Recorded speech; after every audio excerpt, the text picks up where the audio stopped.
Apa ya? Minggu kedua. Masalah minggu pertama dan minggu kedua itu bisa jadi perdebatan, saudara ya. Karena minggu lalu memang kita masuk tanggal 1, tapi itu baru hari pertama sebetulnya kan. Kalau perjalanan minggu ya ini minggu pertama sebetulnya, baru hari ke-7 ya kan. Tapi sudah 2 kali ibadah di tahun ini, kira-kira demikian. Supaya kita pulang tidak berkelahi. Oke Bapak Ibu, tema yang luar biasa ya, is guidance. Bagaimana kita berjalan dalam tuntunan dan bimbingan Tuhan. Saya pikir itu penting sekali ya. Di tempat saya berjalan dengan alam. Ya mirip-mirip. Bahwa memang tahun ini Bapak Ibu, kalau misalnya ini contoh yang sederhana saya selalu katakan, misalnya saya mau ke Medan ya. Saya pikir kurang cocok kalau saya ajak Pak Yeye temanin saya. Karena nanti sampai sana kita jual buta tuntun buta kan begitu. Ya. Saya mesti cari orang Medan yang pas. Kalau saya mau ke Makassar atau ke Ambon bisa ajak Pak Yeye karena dia mengerti. Bapak Ibu juga yang mau ke Ambon bisa ajak saya ya. Saya dari tour guide. Karena saya lama di Ambon, kira-kira begitu besar di sana. Nah, kalau kita berjalan dalam perjalanan hidup sepanjang tahun ini, kalau tanpa tuntunan Tuhan kita sesat. Iya kan? Karena yang paling tahu hari esok itu Tuhan. Yang punya langit dan bumi ini punya Tuhan. Segala sesuatu. Jadi betapa penting kita berjalan dengan Allah, berjalan dalam tuntunan Tuhan ya. Ini luar biasa sekali tema. Saya kira minggu yang lalu Bapak-Bapak Gembala sudah menjelaskan itu ya. Nah, di dalam bulan ini kita akan bicara bagaimana perjalanan kita yang signifikan ya. Artinya kehidupan yang signifikan, kehidupan yang membawa dampak, kehidupan yang bermakna ya. Kehidupan yang membawa impact ya, membawa sesuatu dampak kehadiran kita dimanapun berada. Nah, ini penting sekali.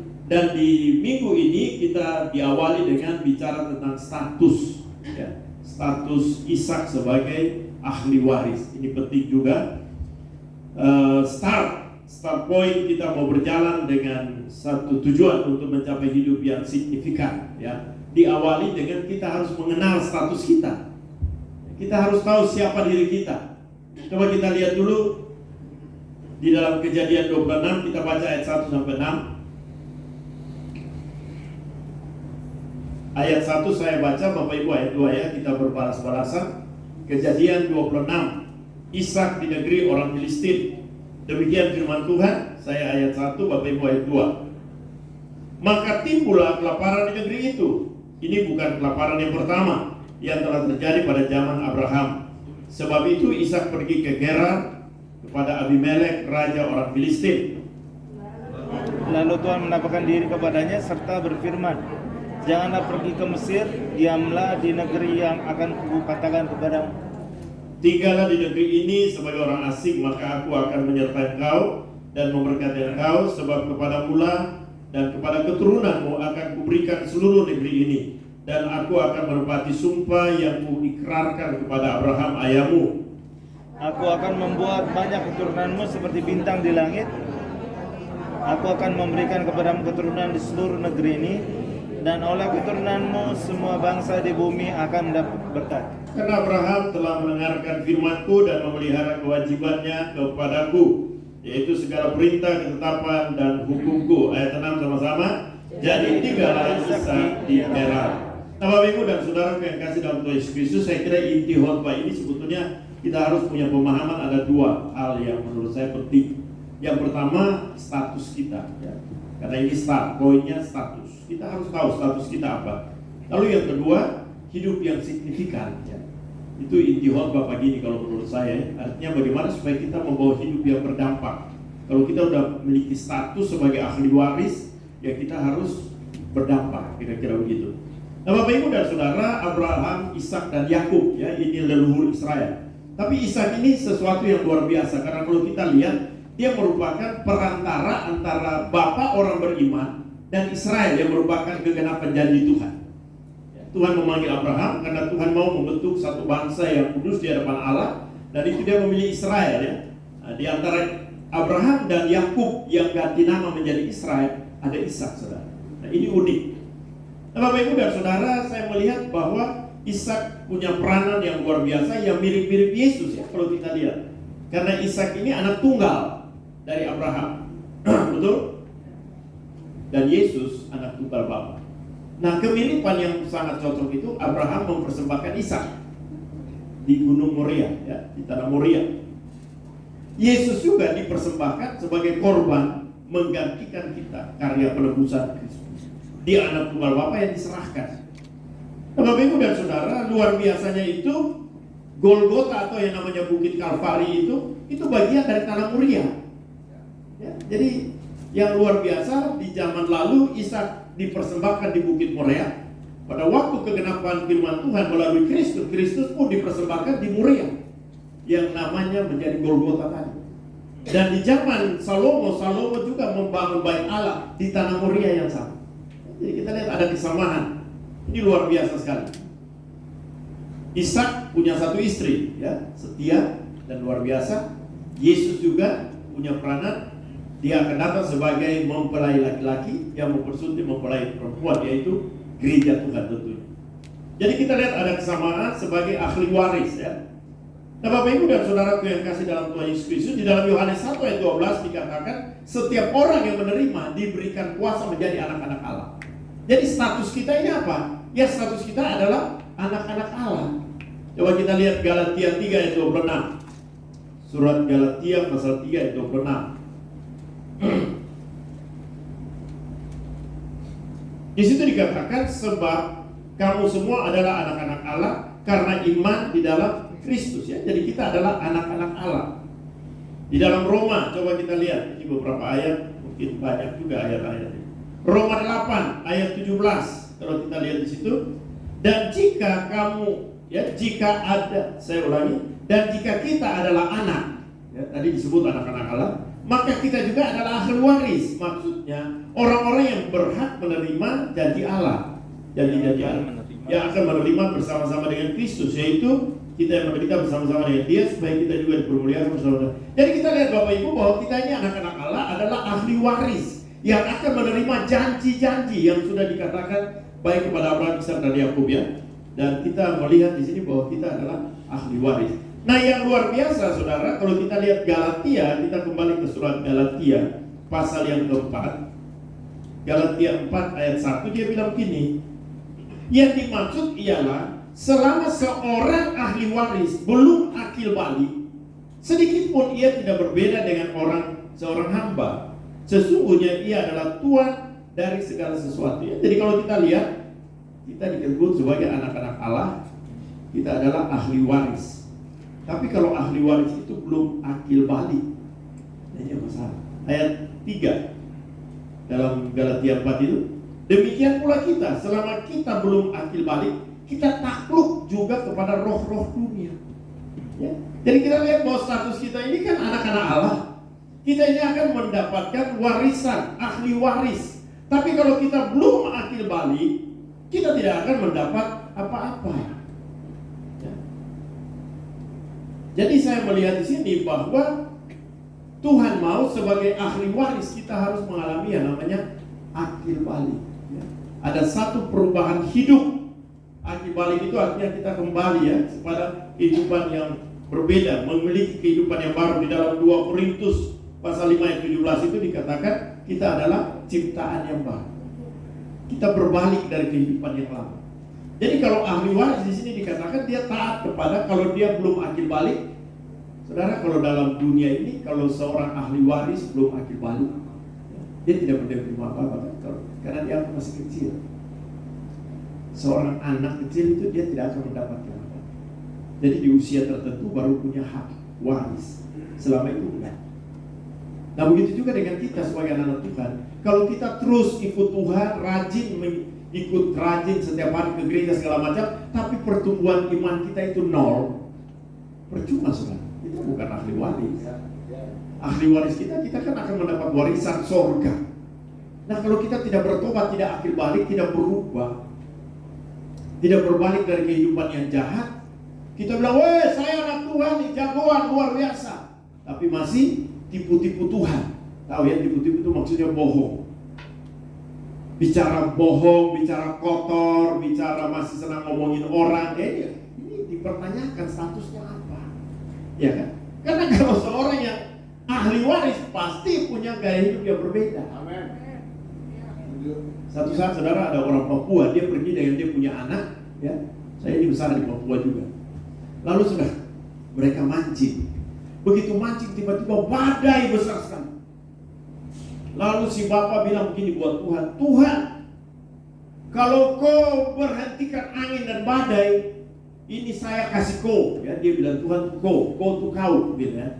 Saya kasih kau ini ikan-ikan yang besar, ikan-ikan kecil buat saya dan saya keluarga. Ini logat Papua. Tiba-tiba angin badai berhenti.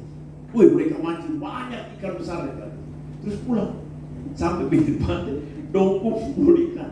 Ikan besar terpisah, ikan kecil terpisah. Lalu dia bilang buat dia anak, ini ikan-ikan kecil, kau bungkus lalu kau bawa per bapak pendeta di gereja. Ini kau serahkan buat Tuhan. Lalu dia papa bilang, anak kecil bilang ini, Papa, kau tadi berdoa kasih Tuhan yang besar-besar.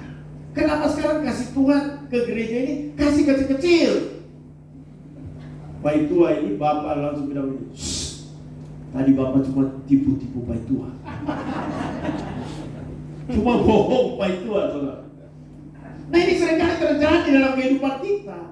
Kita dapat besar, ya kan? Persepuluhan bagaimana? Tuhan tipu-tipu Tuhan, ya kan? Jangan tipu.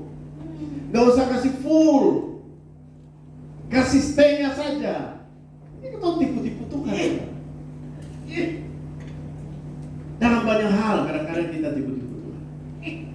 Nah pagi hari ini bagaimana kehidupan yang signifikan ini?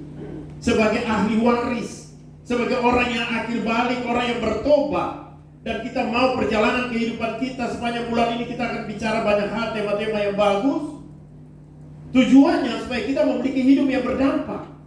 Nah saudara, saya sangat tertarik dengan satu ayat dalam firman Tuhan, yaitu di dalam Injil Matius ya. Kita sudah sering baca barangkali, Matius 5 ayat 13. Secara cepat kita akan lihat Matius 5 ayat 13. Ya, di situ dikatakan bahwa kamu adalah garam dunia. Dengan apakah ia diasinkan? Tidak ada lagi gunanya selain dibuang dan diinjak orang. Jika apa? Jika garam itu menjadi tawar, ya kan? Jadi saya melihat ini siapa yang ngomong? Yesus. Yesus ngomong untuk siapa? Murid-murid. Artinya Yesus bilang, hei, kalau kalian mau hidup yang signifikan, jadi seperti garam. Kalian punya status sudah jelas, murid-muridku, ya kan? Kalian sudah tahu segala kuasa di sorga dan di bumi sudah berikan kepadaku. Makanya berjalan dalam tuntunanku, ya kan? Berjalan dengan aku karena aku yang tahu segala seluk-beluk dunia ini. Tapi harus memiliki hidup yang signifikan, yang berdampak. Nah Bapak Ibu dan Saudara, saya senang melihat kalau bicara tentang garam, Saudara. Garam ini sebetulnya sudah ada sejak 6050 sebelum Masehi. Ya. Jadi garam ini sudah lama sekali. Dan di masa lampau, Saudara, garam ini menjadi alat tukar. Nah luar biasa, garam ini bernilai pada zaman-zaman ini. Itu seperti emas. Hari ini saya nggak tahu emas 1 gram berapa Ibu Moni. Nggak tahu. 900-an. Iya, emas sekarang katanya lagi naik, ya kan? Yang nggak naik itu emas Jawa doang. Tapi kalau emas yang murni. Nah kita lihat Bapak Ibu bahwa nilai pada saat itu garam itu seperti emas. Bapak Ibu bisa bayangkan, kita ketemu garam itu seperti emas. Jadi nilainya tinggi, Saudara. Dan garam itu kita kalau di gereja kan kita cuma pikir oh itu memiliki nilai hidup yang berbeda. Padahal Saudara, ada 14.000 fungsi garam, baik secara kimiawi ya, maupun secara dalam ilmu kesehatan. 14.000 fungsi. Dan Yesus katakan bahwa kita memiliki kehidupan yang baru. Artinya Tuhan mau kita seperti garam. Coba lanjut. Kita lihat di sini. PowerPoint. Ya. Di dalam 2 Korintus 5 ayat 17 tadi saya katakan, jadi siapa yang ada dalam Kristus, ia adalah ciptaan yang baru. Yang lama sudah berlalu, yang sesungguhnya yang baru sudah. Dalam terjemahan yang lain dikatakan, sebab itu jikalau barang seorang hidup di dalam Kristus, maka ialah kejadian yang baru. Maka perkara-perkara yang lama itu sudah lenyap. bahkan yang baru sudah terbit. Jadi kalau kita hidup yang baru, jangan lagi ingat masa-masa lampau, jangan ingat lagi masa-masa lalu. Banyak rumah tangga konflik karena tidak bisa lupa. Suami punya kejahatan di masa lalu, istri punya nakal-nakal di masa lalu. Padahal Tuhan sudah, ya padahal itu nakal-nakal bocah, ya kan? Mungkin sekarang istri pun jadi orang yang setia, suami jadi yang setia kan? Seperti saya. Iya, dulu boleh kacau, iya kan? Waktu kita belum di dalam Yesus. Tapi ketika akil balik harus ada perubahan, saudara. Nah ini yang Tuhan mau. Ya, jadi kita lihat bahwa menjadi ciptaan yang baru, yang lama sudah berlalu. Nah, bagaimana kalau kita melihat untuk menjadi hidup yang signifikan membawa dampak dari garam ini? Yang pertama, Bapak Ibu, saya melihat di sini bahwa dia selalu memberikan nilai yang berbeda. Garam itu memberikan nilai yang berbeda. Artinya, rasa asin yang ada dalam garam itu tidak tergantung pada bentuk dan warna garam. Betul? Jadi nilainya yang di dalam garam itu yang terukur. Sekalipun sedikit membawa dampak. Jadi kita lihat di sini bahwa kita tidak tergantung pada casing. Ya kan? Casing lebih mahal atau intinya lebih mahal? Intinya. Itu nilai.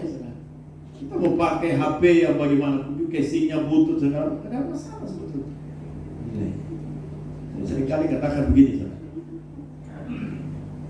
saya seringkali bilang begini. Mobil saya itu Grand Max, tapi Grand Max rasa Alphard. Luar biasa. Ini Itu yang belum pernah John lihat ya. Turun bisa lihat itu rasa Alphard. Karena hanya ada bangku belakang maksudnya. Tengahnya kosong kan seperti Alphard. Nah maksud saya begini, kalau saya naik Grand Max itu punya nilai seperti Alphard.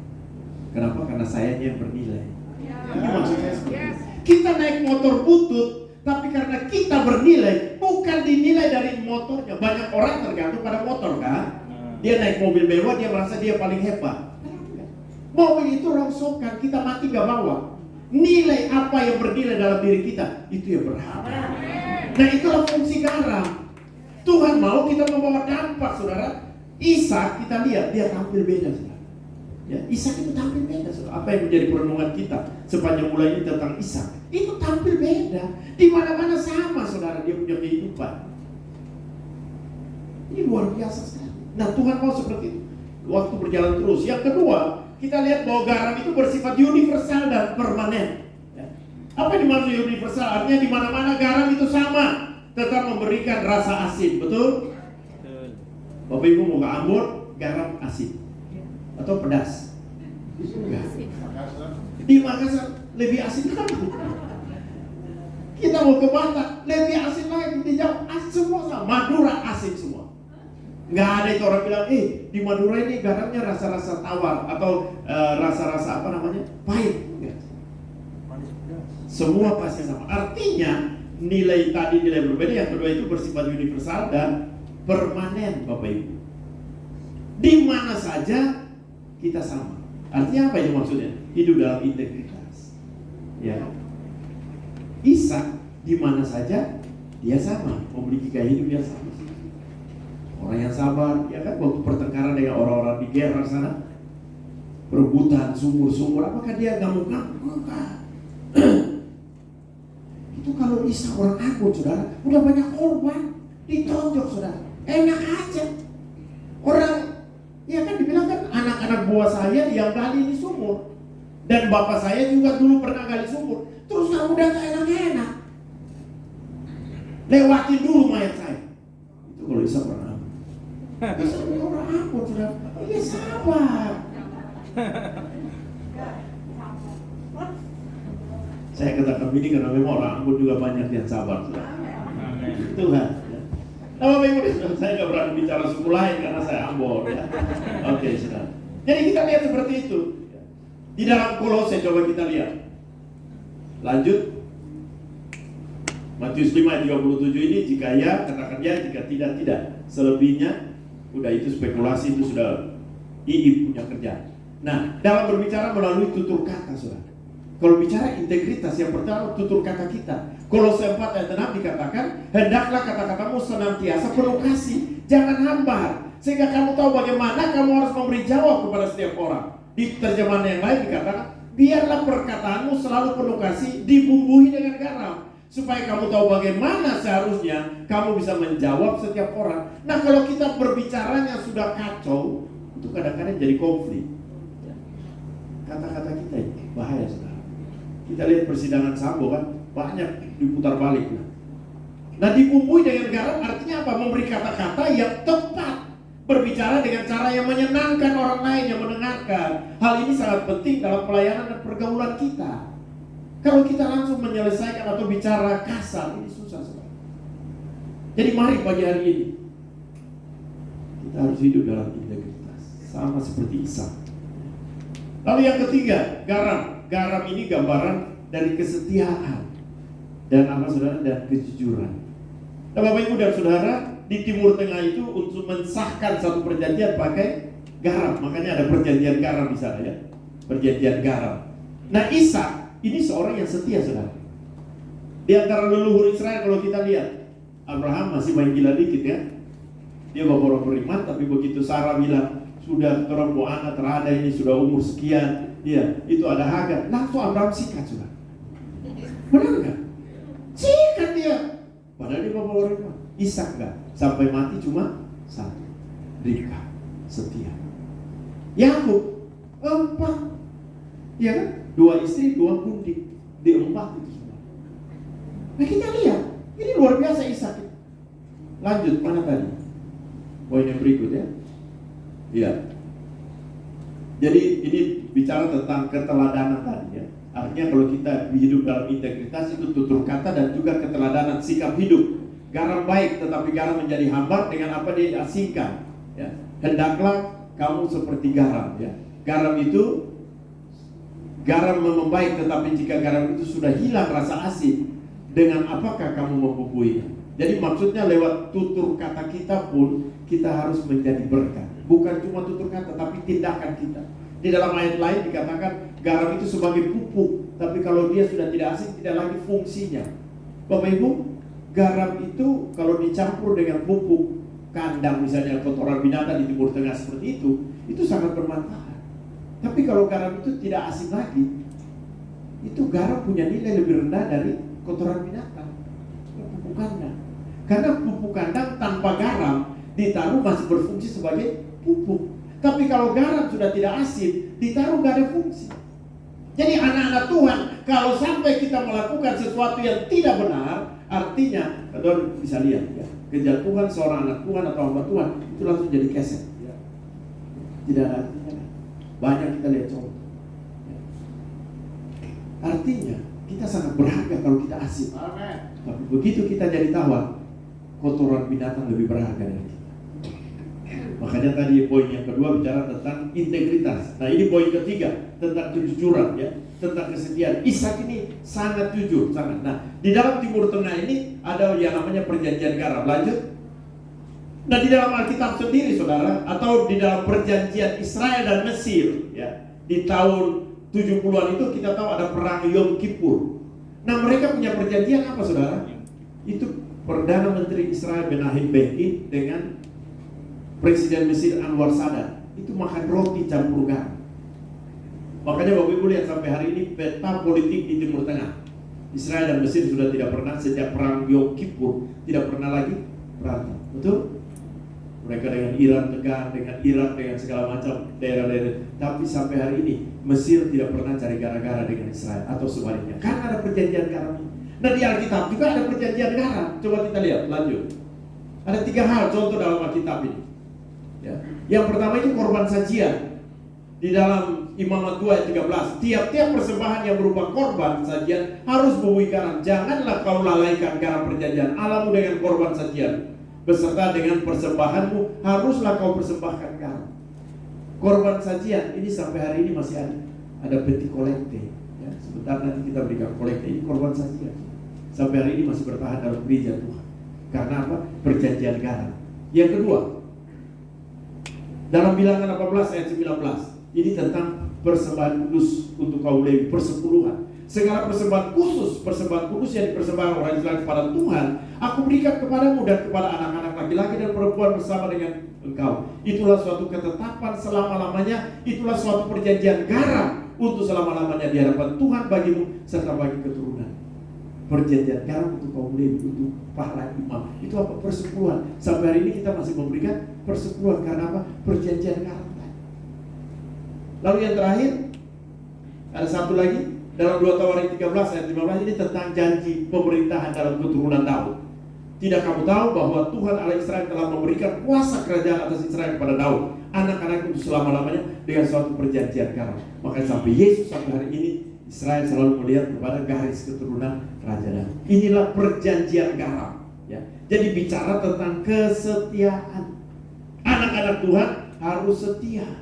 Ya kan? Anak-anak Tuhan harus berkata jujur. Apapun sikap dan tingkah laku kita, kemanapun kita pergi, kita harus tetap jujur di hadapan Tuhan. Ya, kita harus setia, Bapak Ibu.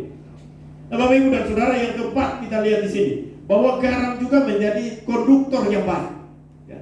Konduktor itu apa, Saudara? Ya. Di sini dikatakan pengantar listrik yang baik di dalam ilmu kimia. Ya.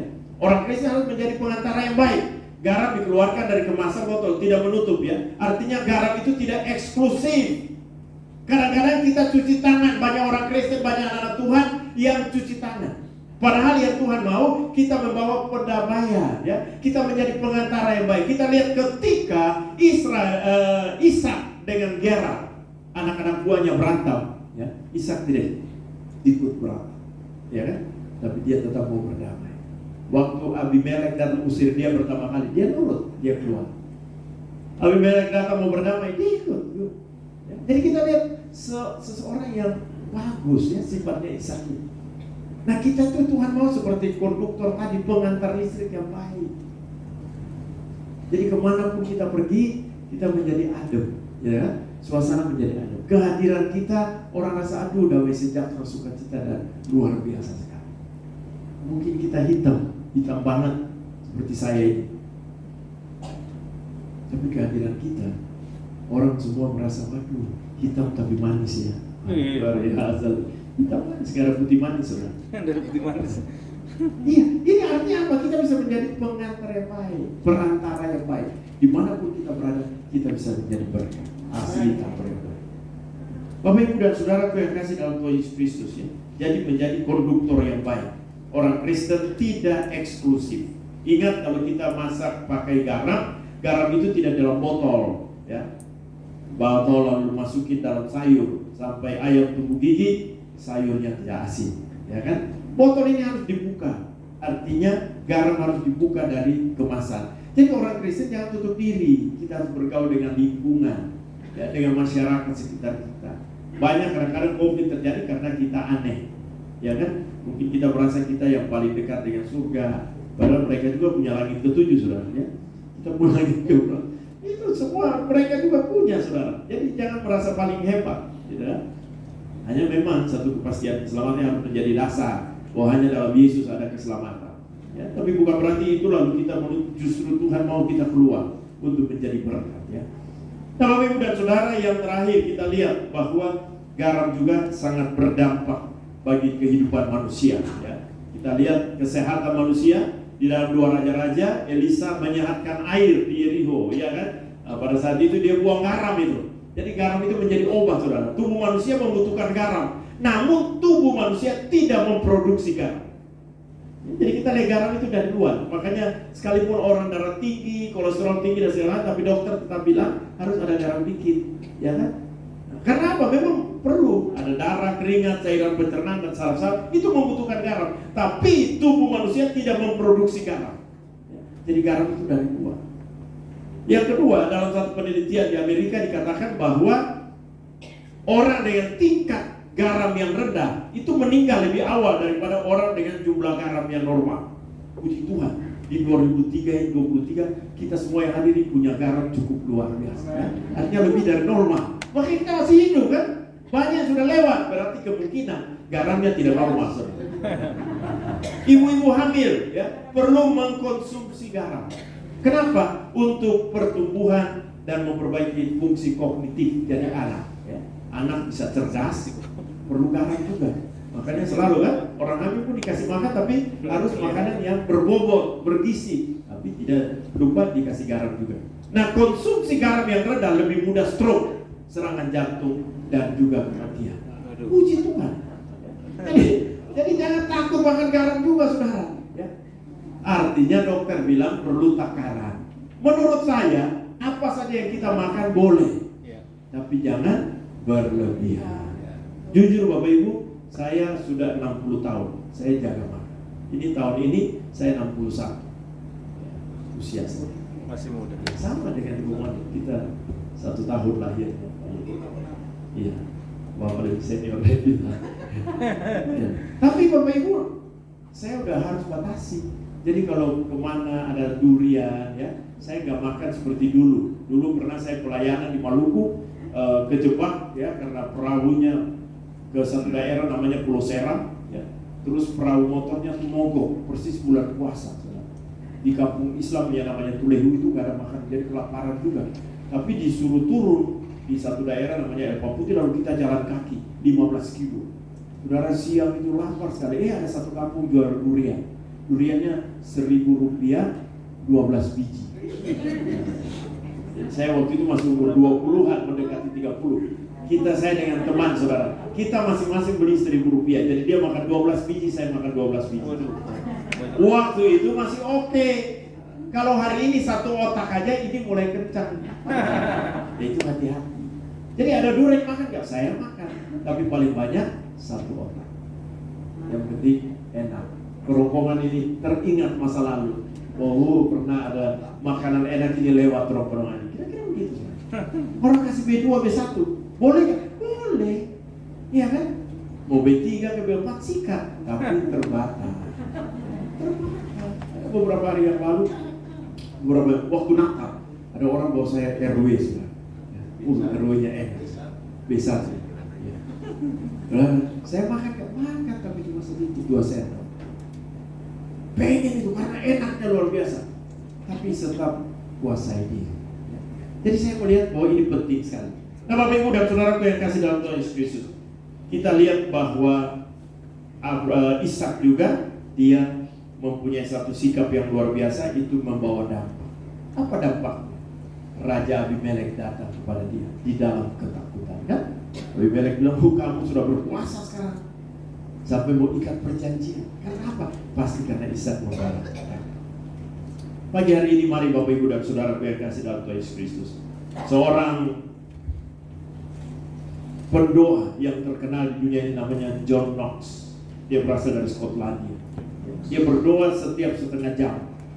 Lalu dikatakan ada satu temannya datang ke ruang doanya, ingin tahu. Karena kalau John Knox itu berdoa, rasanya seperti gempa bumi, getaran yang luar biasa sekali. Sampai-sampai Ratu Mary dari Skotlandia itu ketakutan. Ratunya bilang begini, saya lebih baik menghadapi pasukan musuh dalam peperangan daripada berhadapan dengan John Knox. Luar biasa, berdoa yang dahsyat. Temannya datang. Setiap setengah jam John Knox berdoa, saudara. Tapi temannya heran karena dia nggak ngomong apa-apa. Jadi John Knox itu cuma berlutut, lalu setiap setengah jam dia cuma bilang gini, Jesus. Waktu dia bilang Jesus, itu seperti rumah itu gempa bumi terjadi. Terus dia diam lagi. Setengah jam lagi, Jesus. Cuma gitu doang, Jesus. Tapi gempa bumi, saudara. Kita berapa kali sebut Yesus? Kita bergoncang, bumi tidak bergoncang. Ini yang dari masalah. Nah, artinya John Knox itu membawa dampak buat Skotlandia. Dia punya satu doa yang terkenal, dia katakan, Tuhan berikan Skotlandia doa. Kalau enggak Tuhan, aku mati. Seperti Musa. Lebih baik coret namaku dari kitab kehidupan daripada kau membinasakan umatku Israel. Nah, mari kita menjadi orang yang hidup signifikan, membawa dampak, bermakna. Tapi dimulai dengan status bahwa kita anak-anak Tuhan. Dan statusnya seperti apa? Status yang harus akil wali. Jangan cuma memiliki status doang. Orang Kristen, tapi Kristen dari lahir sudah Kristen, kan namanya Alkitab Markus, Lukas, Matius, tapi ketemunya di bar lagi mabuk. No, kita mau untuk hidup yang signifikan. Sadar bahwa kita ini murid-murid Tuhan. kita adalah ahli waris kerajaan surga. Amin. Tuhan menyediakan yang terbaik buat kita. Mari kita berdoa. Kita nyanyikan satu pujian.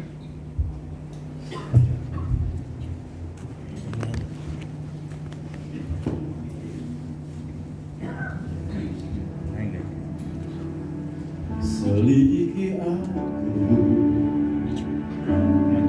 dalam hatiku, apakah ku sungguh mengasihimu, Yesus, Kau yang Maha Tahu dan menilai hidupku, tak ada yang tersembunyi bagi. Sekali lagi dari awal, selidiki aku, lihat hatiku, apakah ku sungguh mengasihimu, Yesus, Kau yang Maha Tahu dan menilai hidupku, tak ada yang tersembunyi bagiku. Aku lihat kebaikan-Mu yang tak pernah habis di hidupku. Ku berjuang sampai akhirnya Kau dapati aku tetap setia. Bapak Ibu dan Saudara, di awal tahun ini kita mau hidup yang signifikan. Ambil satu keputusan. Aku mau berjalan dengan Allah. Aku mau selalu berjalan dalam tuntunan Tuhan. Aku mau selalu berjalan dalam bimbingan Tuhan. Kita adalah ahli waris. Kita adalah anak-anak Allah. Puji Tuhan, kita memiliki status yang baru. Tapi Tuhan mau status yang baru, ahli waris yang sudah akil balik, yang sudah bertobat, yang sudah meninggalkan kehidupan lama. Mari di awal tahun kita renungkan. Mungkin tahun 2022 kita masih terus syarat dengan dosa. Kehidupan kita masih banyak kompromi dengan dosa. Di awal tahun ini mari di minggu yang kedua, memasuki hari minggu kedua, kita renungkan. Apakah benar saya memiliki status sebagai ahli waris, anak-anak Tuhan? Sudahkah itu identik dengan kehidupan saya? Ingat, Tuhan mau di bulan Januari ini kita memberi dampak, hidup yang berdampak, memberi nilai yang berbeda. Dimanapun kehadiran kita selalu ada dalam integritas. Kita orang-orang yang terkenal sebagai orang yang setia, yang jujur. Dimanapun kita berada, kita menjadi pendamai, kita menjadi pendengar, bahkan berdampak bagi dunia di sekitar. Mungkin dari keluarga. Saudara, sebelum saya berdoa, pagi hari ini kalau engkau rindu untuk mau mengalami satu perubahan nilai hidup, engkau rindu untuk tahun 2023, engkau memulai dengan Tuhan, engkau mau berjalan dengan Tuhan, tapi dimulai dari status, kesadaran status sebagai ahli waris yang sudah akil balik. Mari saudara, kalau engkau rindu untuk itu, taruh tangan di dada dan katakan, Tuhan pulihkan. Ampuni saya Tuhan, kalau selama ini saya hidup tidak seturut dengan firman Tuhan. Yang berikut sebelum saya berdoa, engkau yang datang yang pergumulan rumah tangga, engkau juga bisa taruh tangan di dada. Engkau yang datang yang pergumulan pekerjaan, bisnis, usaha, ekonomi, pendidikan, studimu, engkau juga bisa taruh tangan di dada. Mungkin ada juga yang berdoa untuk masa depan, untuk teman hidup. Taruh tangan di dada, ingat Tuhan ada di hari esok. Dan yang terakhir, yang datang dengan sakit penyakit, Dia sanggup untuk menyembuhkan. Engkau pun bisa taruh tangan di dada. Mari yang taruh tangan dada bangkit berdiri dari tempat duduk. Satu respon kita di hadapan Tuhan, bukan untuk gagah-gagahan, tidak, tapi engkau respon bahwa Tuhan, saya mau Tuhan, di awal tahun ini saya mengalami perubahan yang signifikan. Saya mau hidup saya berdampak. Saya mau Tuhan, saya selalu berjalan dalam tuntunan Tuhan. Dan kalau saya berjalan dalam tuntunan Tuhan, berkat Abraham, Ishak, Yakub juga akan mengikutiku. Karena Engkau katakan, kesanalah Engkau akan memerintahkan berkat. Bapa, terima kasih Engkau lihat tangan-tangan yang diletakkan dari anak. Baik yang diletakkan di dada dan saat ini berdiri, maupun mungkin juga ada beberapa orang yang tetap duduk. Tuhan melihat kedalaman hati kami. Di awal tahun ini Tuhan kami menyadari, tahun yang kemarin ada banyak kegagalan. Tahun yang kemarin kami belum bisa menyenangkan hati Tuhan. Tahun yang kemarin kami belum memiliki hidup yang berdampak. Tapi di minggu yang kedua ini Tuhan, kami rindu hidup yang berdampak. Dan kami tahu hidup yang berdampak itu kalau kami berjalan dituntun oleh tangan Tuhan. Kalau kami berjalan bersama dengan Allah, Tuhanlah yang akan memampukan kami. Hamba berdoa untuk semua kami yang hadir, Tuhan pulihkan keadaan kami. Yang pagi ini meresponi firman Tuhan karena sakit penyakit, Bapa dengan tangan berubah Kau jamah dalam nama Yesus, supaya oleh bilu-bilu dari Yesus kami mengalami kesembuhan. Hamba berdoa yang punya masalah ekonomi, bisnis, pekerjaan, Tuhan pulihkan dalam nama Yesus. Anak-anak yang studi, yang berpikir tentang kelanjutan studi, yang punya masa depan, pekerjaan, bahkan juga teman hidup, Tuhan memberkati dan Tuhan jawab. Hamba berdoa untuk masalah-masalah keluarga. Mari Tuhan, Engkau pulihkan rumah tangga yang ada. Biar tahun 2023 menjadi tahun keberhasilan, tahun kesuksesan, tahun di mana kami meraih janji-janji Tuhan sebagai ahli waris, sebagai anak-anak Tuhan. Terima kasih. Hamba sudah berhenti berbicara, tapi Roh Kudus terus berkarya dalam kehidupan kami. Sehingga pagi ini kami pulang, kami berbeda Tuhan. Terima kasih Bapa. Berdoa untuk penggembalaan di tempat ini, Tuhan memberkati. Hamba-Mu Pendeta Yeay, begitu juga dengan Ibu Moni, Tuhan memberkati. Tuhan tolong mereka di hari-hari yang ada. Tahun ini Tuhan, biarlah mereka melihat kemuliaan demi kemuliaan. Kesehatan dari hamba bayi Tuhan memberkati, berikan kekuatan ekstra.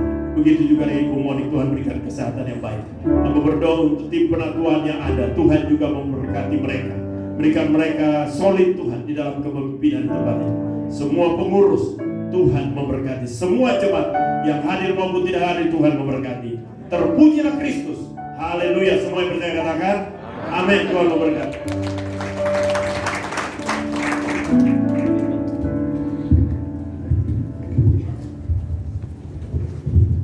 Shalom, selamat pagi Bapak Ibu semuanya. Sebelumnya saya mau ucapkan terima kasih terlebih dahulu buat Bapak Pendeta